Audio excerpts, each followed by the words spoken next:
Hi friends, எல்லோரும் எப்படி இருக்கீங்க? இன்றைக்கி சண்டேன்றதுனால நான் பசங்களாம் மீன் வாங்க ஃபிஷ் மார்க்கெட் போயிட்டோம்.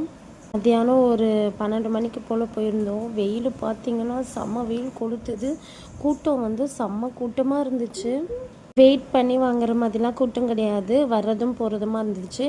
அப்புறம் அந்த கூட்டத்துக்குள்ளே போயிட்டு இன்றைக்கி மீன்லாம் பார்த்திங்கன்னா ரொம்ப ரேட்டாக இருந்துச்சு. ஒரு வழியாக நான் வாங்க வந்த மீனை கண்டுபிடிச்சிட்டேன். பாப்பாவுக்கு பார்த்திங்கன்னா ஒரு 8 மாதத்துலேருந்தே நான் மீன் கொஞ்சம் கொஞ்சமாக கொடுக்க பழகிட்டேன். அதனால் எப்போவுமே முள் இல்லாத மீன், சீலா மீன் இல்லை வஞ்சரம் அந்த மாதிரி தான் வாங்குவோம். எப்போவுமே மீன் வாங்கிட்டு அங்கேயே க்ளீன் பண்ணி கட் பண்ணி வாங்கிட்டு வந்துடுவேன். இப்போவே பார்த்திங்கன்னா வெயில் இந்த கொளுத்துது, இன்னும் போக போக எப்படி இருக்குமோ தெரில. விலையாக மீன் வாங்கிட்டு நம்ம வீட்டுக்கு வந்தாச்சு.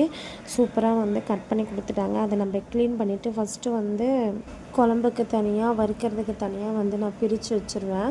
அதுக்கப்புறம் வறுக்கிறதுக்கு தேவையான மசாலாலாம் போட்டு ஒரு 1 ஹவர் அப்படியே ஊற விட்டுருவேன்.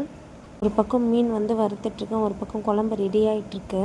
1 ஹவரில் எல்லா வேலையும் முடிச்சிட்டேன்.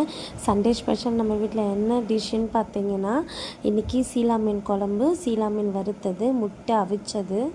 Sunday special. உங்கள் வீட்டில் என்னெல்லாம் செஞ்சீங்கன்னு சொல்லி கமெண்ட் பண்ணுங்கள். என்னோடய வீடியோ பிடிச்சா லைக் பண்ணுங்கள், ஷேர் பண்ணுங்கள், மறக்காமல் சப்ஸ்கிரைப் பண்ணுங்கள். நெக்ஸ்ட் ஒரு சூப்பரான வீடியோவில் பார்க்கலாம். பாய்.